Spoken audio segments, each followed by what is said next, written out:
Hey guys, how's it going out there? So we are streaming again live to Facebook.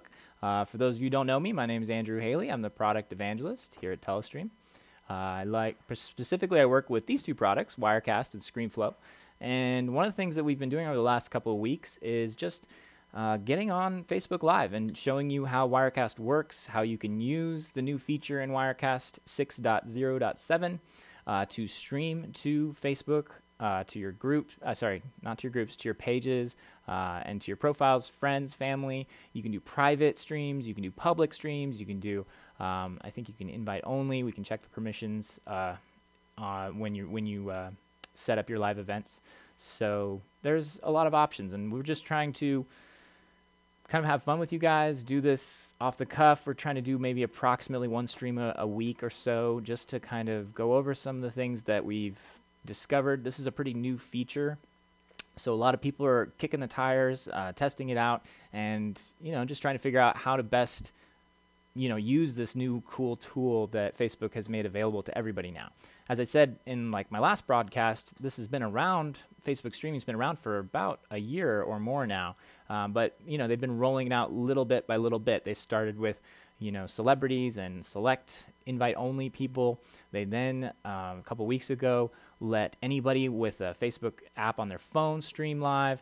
And then, as of April 11th, they announced at their F8 conference that they opened it up to third-party companies and streaming, professional streaming applications like Wirecast. So we were super excited about that. There's been a lot of buzz around that because this really allows you to take this incredible production quality and some of the amazing tools that things like Wirecast can give you and leverage that and push it to your Facebook pages. So it's a really neat tool, and as I said, there's been a lot of excitement, but it's still relatively new, and I think people are still figuring out what the limits are, how much they can do, how long can you stream, 90 minutes as of right now, and Facebook's constantly probably working on updates and pushing new things, as this goes, more and more people start using it. So it's just, I think, good. We're going to try to get on here about once a week and, tell you what's going on, keep up to date with this, offer tips, take questions.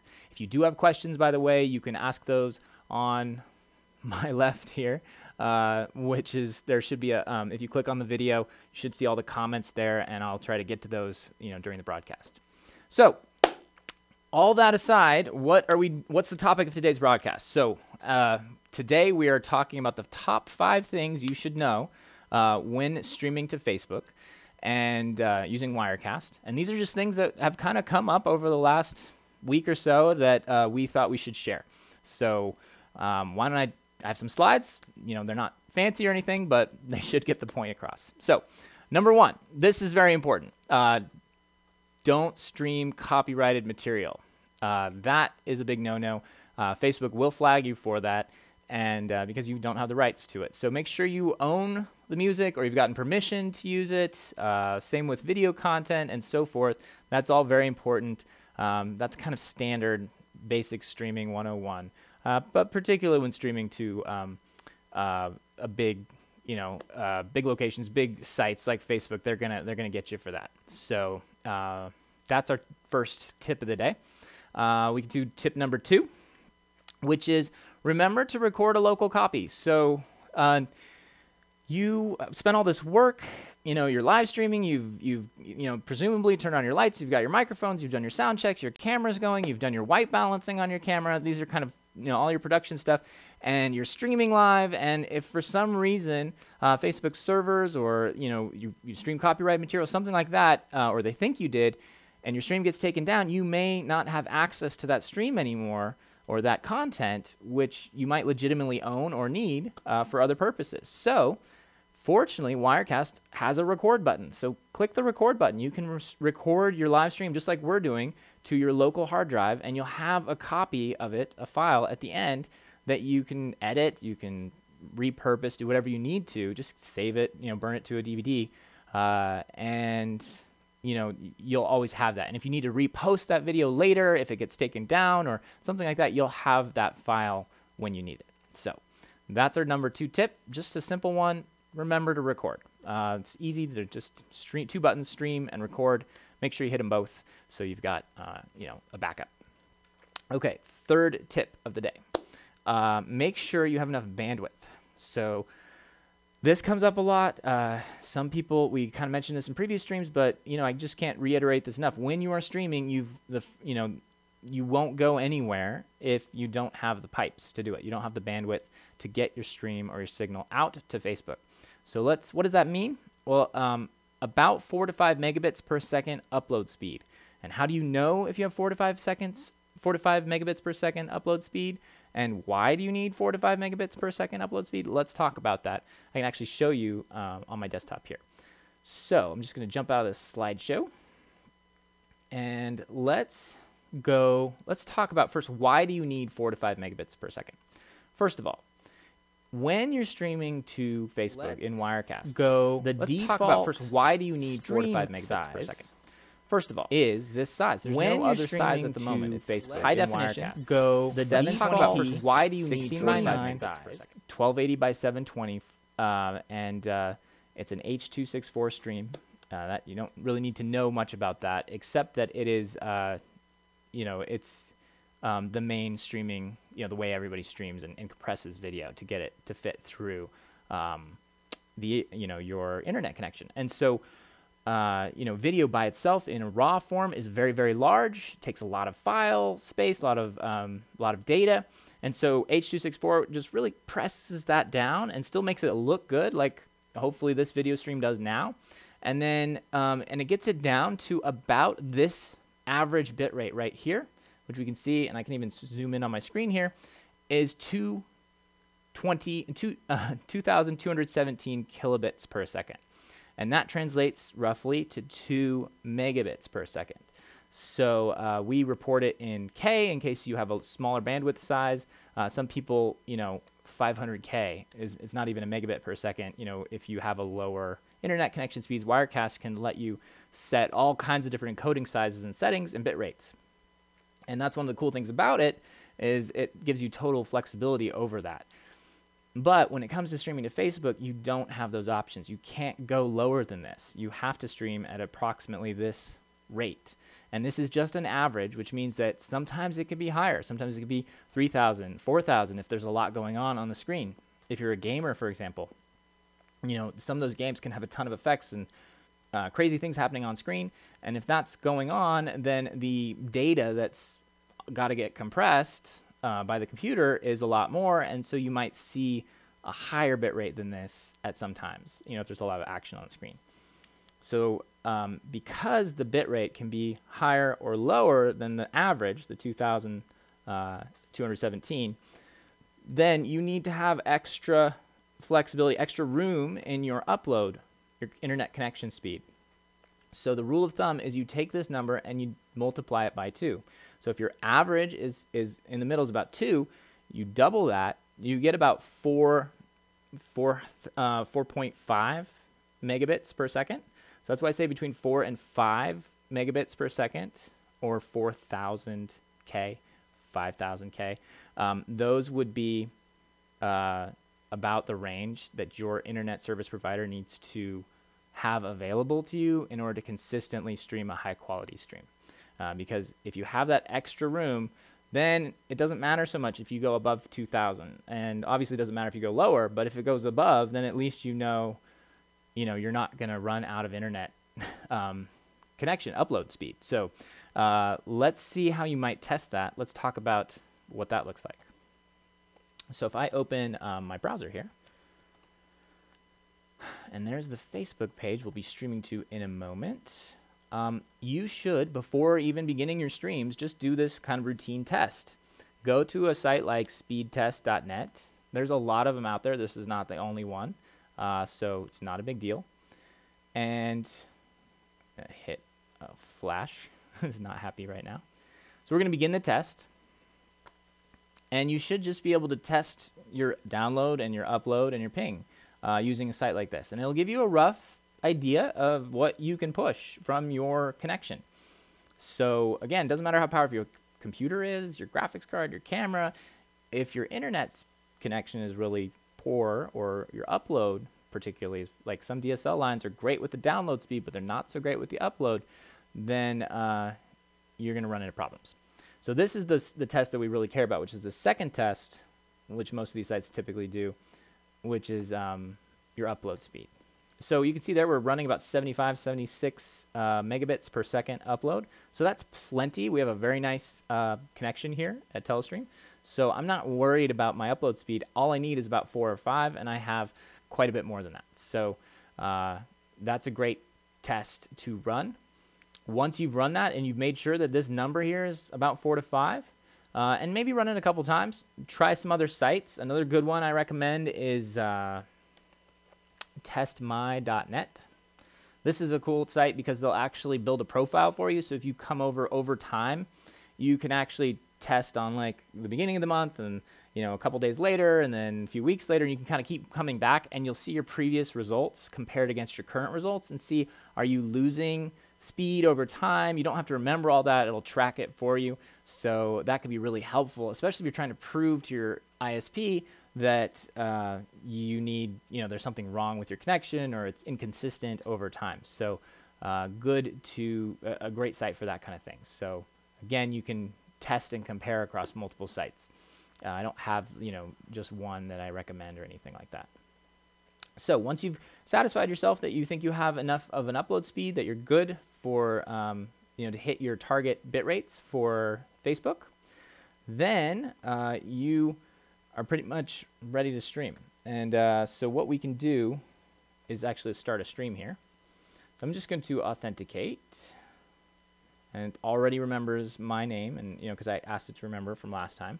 And I'm just going to create a Wirecast stream, and it's going to be just how awesome is Wirecast. Watch this and find out, right? So we can choose where we want to share this. So I can stream it to my profile. One of the neat things about Wirecast is you can stream to your pages, right? So you should see a list of any pages connected to this profile or that this profile is an administrator for. So I can stream to like a page like this, and then once I select which page I want to and I have my description, my title, all I have to do is hit create. You can see right now there's no location here, so Wirecast doesn't know where to stream this to until you create the event. That tells Facebook that you want to create an event on the certain page, and then when you've done that, Facebook will return an RTMP address that Wirecast. This is the kind of the location of it's like the mailing address for your stream. So now you know where you're sending your stream. Wirecast knows what to do, and you hit OK, and you can move this into the window, and you can start streaming. Okay, so we're now streaming to Facebook on that page, and let's go. That kind of brings us into our next tips. So I want to talk about those before we go see that. Just to verify though, we can go back into Safari and close this. All right, so if you go to your pages, you should see your stream there, and we're good, right? And yeah, so there's the stream, and I can watch it, and people can view it, you can share it, and that kind of thing. So looking good there. So the next tip that we're going to talk about, and I'm going to take this full screen so you can see. Next tip is share to groups. So by default, Wirecast can stream to pages that you administer or that have created. But it can't stream directly to groups. So how would you get a stream that you are currently that's live and share it to a group? Or how would you get it to a group? You would share it, right? So that is that's the next step. So let's jump back into our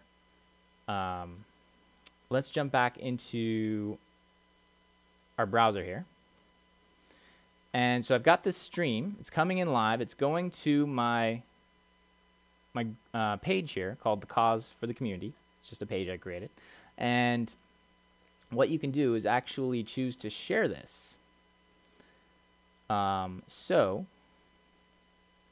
hit share in Facebook, and then you can choose what groups you want to share it with. So you can share on a page you manage, you can share to a group. So this is where you would select the group you want to share it to.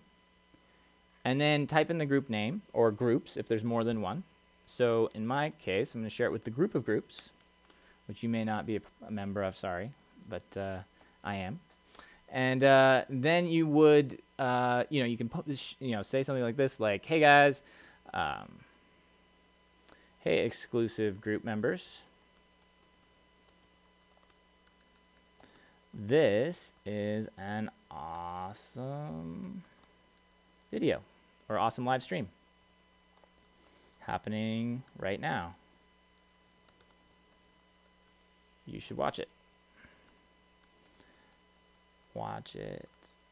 Don't forget to share. We'll talk about that in a second. So, post. Now we've successfully shared that stream to our page, and we further distributed it by sharing it with a group or a select number of groups. So if I jump into the groups that I'm a member of, I should be able to see it on the group page. And there it is. So stream to pages, from the pages, share it to groups. So that's how you get it into groups using Wirecast. Next,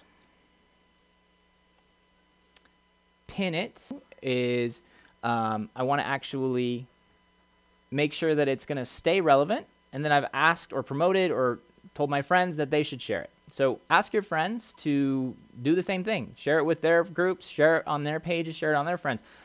The way Facebook distributes a live event like this or a live stream is that the more people that share it with their friends, the more reach you have, the more impressions you'll get, and the more people you can basically, reach. The way a video goes viral on Facebook is because everybody is sharing it and posting it and sharing it with their friends who share it with their friends and so forth. So that's the only way a live stream is going to really go and reach a lot of people either, is you have to, it has to be relevant content that people want to watch and that they want to share with other people. So that's kind of the tip for how you might get more people. So we talked in that tip really about pinning it. Don't forget, you can always pin if you can pin a post, and that just means you basically put a tag in it and it stays at the top of that page or that group if you have admin rights to that group. And the same thing on your home page or on your, if you manage pages, you can pin that. And that makes it very easy to keep that live stream at the very top. So nothing else is going to bump it if people go to that page. Nothing's going to come in and kick it further down. So if a live event is happening, you want people to see it. It's at the top of your page or the pages that you're streaming to. Okay, so that's kind of our 5 tips that kind of came out of questions that we've gotten this week about how to share with groups, how to get more reach on Facebook. Can I stream to groups? Can I not stream to groups? I hope that kind of covers those commonly asked questions and kind of gets some of that out of the way. So that's kind of what we had to share with you today, our top 5 things that you need to know about streaming to Facebook with Wirecast. And let's check and see if we have some comments or who's watching, so we can have some time for Q&A if you guys want. All right.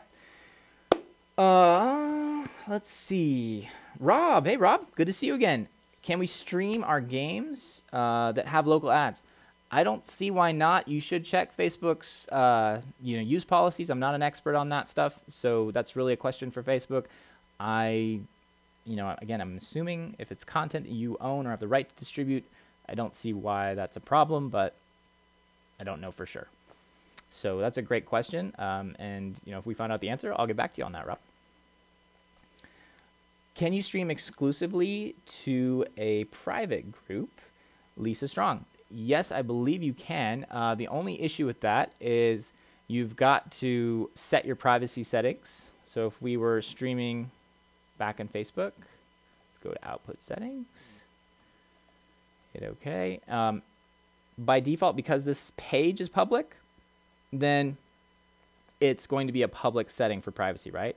But if you stream to your personal profile, you have a lot more flexibility on what you can set here. So if you want to stream to your personal profile, you could stream to only yourself, so only you can see it.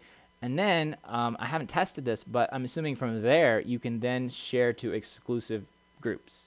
Then you're kind of, you know, there may be a conflict in the permissions there. You may need to set it to like friends only or something like that. So keep that in mind. You'll need to play around with those privacy settings and then test the sharing, because I haven't gone through each privacy level and shared across each one yet. So but I'm assuming that's how you would do it. You guys are asking really good questions. I'm sorry, I'm not, again, not the expert here yet. I need to have a round, sit down with Facebook and ask them all these questions. So, good questions. All right, next up. What happens, this is, so these questions from Lisa. What happens when you don't have enough bandwidth? Do you drop the signal? Do you have bad picture? Or does something else happen? Again, really good question, Lisa. So it kind of depends in general. Is it like a long period where you don't have enough bandwidth?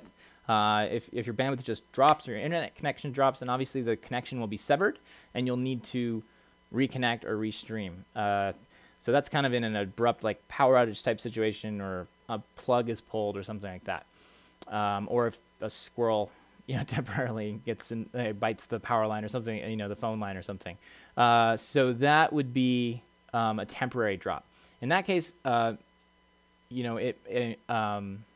might need to reconnect and then. But if you have like an actual bit rate or a pipe shrinking where you started with 4 or 5 or 6 and over time there's just a lot of traffic on your ISP's network or something like that, and it over time begins to shrink, what you're going to get is you're going to get a warning from Wirecast, and it's going to start blinking.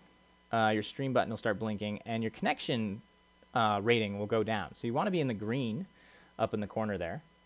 So I'm going to just zoom in. This connection bar status really measures how well your bandwidth is. So if you're getting a lot of blinking or orange or yellow or red, then you're in trouble and something's wrong with your connection speed. So that could be caused by a number of things. You just would need to find out what's causing that. In that event, then your viewers are going to start to see pixelation, blockiness, dropouts. You'll start, you've seen those bad videos online where, just people are jerking all over the screen. Then that's what they're going to see. So that's in the event of a pipe that's slowly shrinking over time or has dropped in its capacity, and you just can't fit a 720 signal through that anymore. And then eventually it may just drop out altogether. All right, good questions, you guys. All right, I think that covered all the questions. So how many viewers do we have right now? We got 13. All right, not bad. So I'm glad to see that you guys are jumping on here and asking some great questions. Looks like Linda has some questions.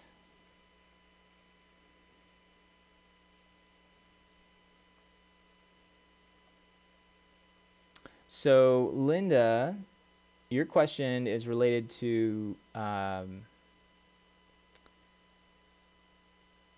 looks like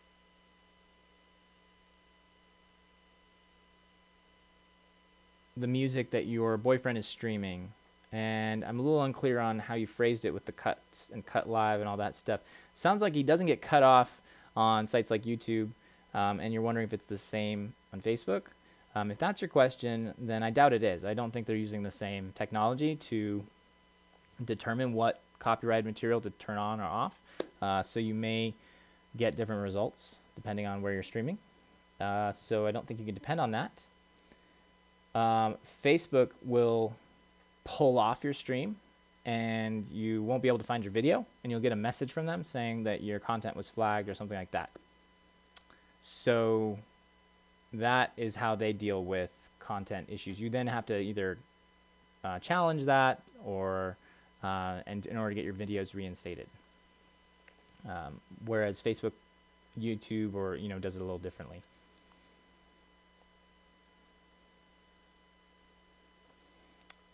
All right. So hope that kind of answered.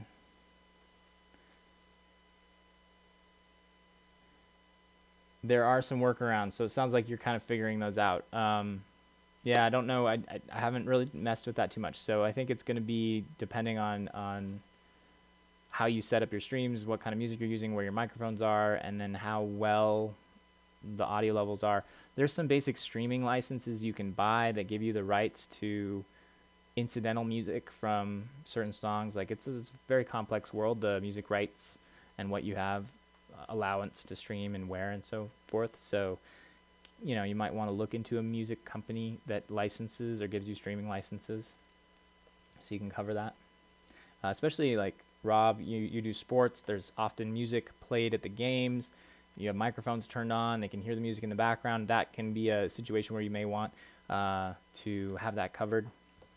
There are licenses that cover stuff like that.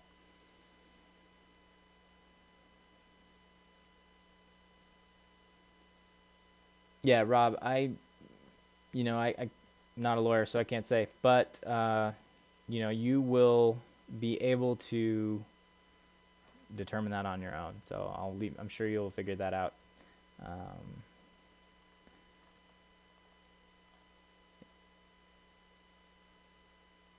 Okay, so you guys asked some good questions. I hope that was helpful. We covered a couple of the basic things you need to know about. I'm really trying to gear this to people that are just getting into this and maybe curious, as well as a couple tips, further along as far as sharing and groups and that kind of thing.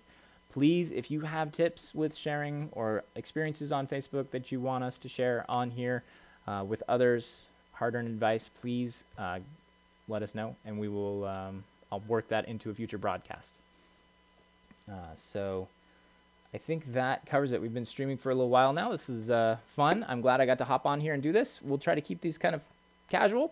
If you want to, and again, I'm just getting my directions mixed up here with the green screen. If you want to reach us, you can tweet us at Wirecast on Twitter. And of course, you found our Facebook page, so you know where to find us there. We read the comments, we respond to those. We have a great team here that's always happy to help. If we don't know the answer, we will find someone who does know the answer, and we'll get back to you. A lot of this stuff, again, is just kind of brand new, and because it's moving so quickly, things are changing constantly. Something that might be true yesterday may not be true today. So we just have to keep sharing information, keep communicating, and keep testing things because we'll never get all the scenarios in which people are using these things, but we'll do our best, and we will stay in contact with you. We'll try to be present, and please reach out to us and see how we can help. All right. No problem, Rob. Thanks. And couple other questions before we go. So you guys just posted these, so I'm seeing these. Terry, will you release new lower thirds that come with Wirecast 6 Plus? So you're getting tired of our lower thirds, huh? Well, I don't know what's the latest on that. We are always looking to get better. So if you want us to update those, I will put in a request with the team for that and see if maybe we can fit that into a future version. And then Linda, a little more clarification. Audio detection operating Facebook for free using the same system. YouTube? So, yeah, Linda, you're going to have to... Sorry, I'm just not following. My bad. Maybe I'm not understanding. To prevent Facebook deletes your live, you have to put the microphones of atmospheres with voices in local evening atmosphere. Okay, so I guess you're talking about to prevent, layering and working in different sounds. I think I've seen that technique on different sites and streaming services and YouTube and so forth, where people figure out ways to kind of get content in by, masking the audio a little bit. And I'm not, again, I think it just goes back to, do you have the rights? Do you not have the rights? And that's kind of our line here. So I would advise to just follow the streaming policies and make sure you don't stream stuff you don't have the rights to stream. All right. Oh, yeah. New Blue has great titles. Rob, good point. So Terry, if you haven't checked out New Blue, they will give you a free. So New Blue, Tyler, for those of you who don't know, is an add-on that you can add to Wirecast, and they have different levels. I can't believe I didn't think of that. Thanks, Rob. So they have way better titles than we do. And it's part of the reason we partner with them. They have animated titles and graphics. We obviously have the built-in ones, which are great. We're using them here, and they are they're great if you just need some stills and some templates to use. But if you want to take things to the next level and get some professional titlers involved, New Blue's constantly making great templates, great graphics, and they're animated. They're live. They can dance on screen. We'll probably use those in our next broadcast or coming up here because they're just so cool and so much fun. And we did a webinar with New Blue Effects a month or two ago, and they showed off some of the new stuff that they can do. So highly recommend that. And it's cheap. I mean, they will. I think the baseline price for the live tiler that works with Wirecast is $99. So it doesn't cost that much more, and it gives you a bunch of new tiles. And then you can go up from there if you want, like, amazing features or the ability to make your own and things like that. So check them out. New Blue Effects. We'll throw a link to that. I'll put that in the comments section. How about that? So you'll have that if you need it. Terry, highly recommend that. Thank you for mentioning that, Rob. That was a good point.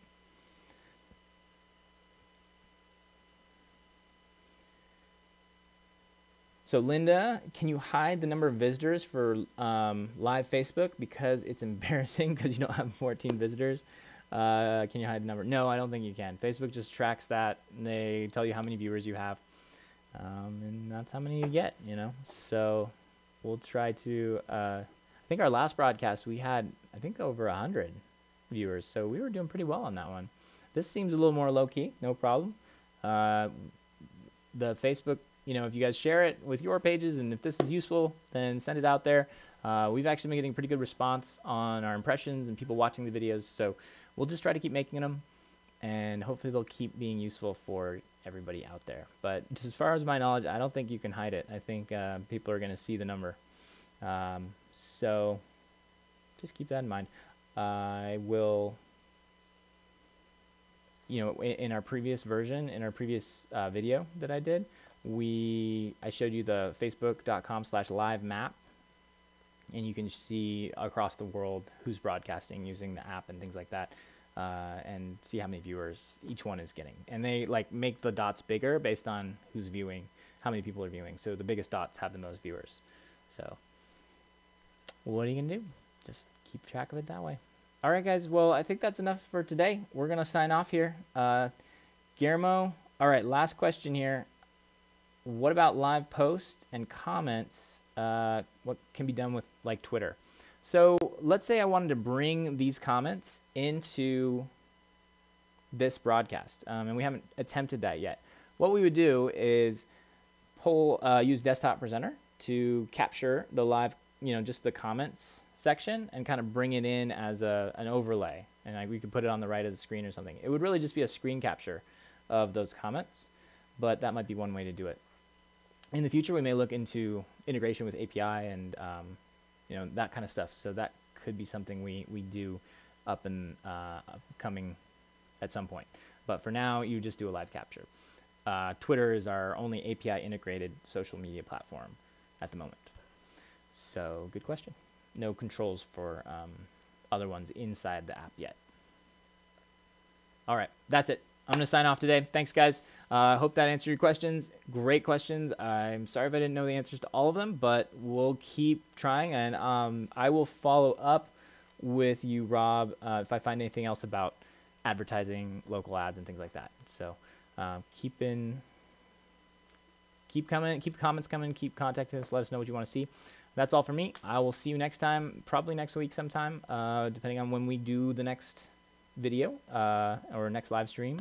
And I'll see you then. Bye.